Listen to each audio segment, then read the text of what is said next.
صل على النبي. الطير على البيض. طبعا شوف كان بيض فقست اليوم وحدة، وهي الثانية على ما أعتقد فقست. الطيرة ما عم تقوم حنونة ما شاء الله.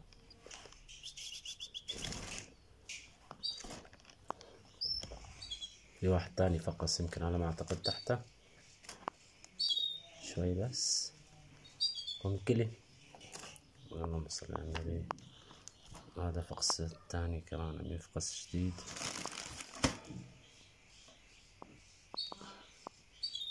سبحان الله.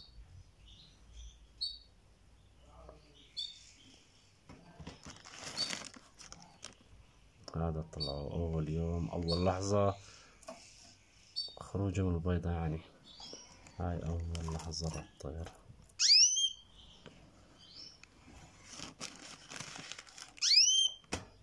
سبحان الله.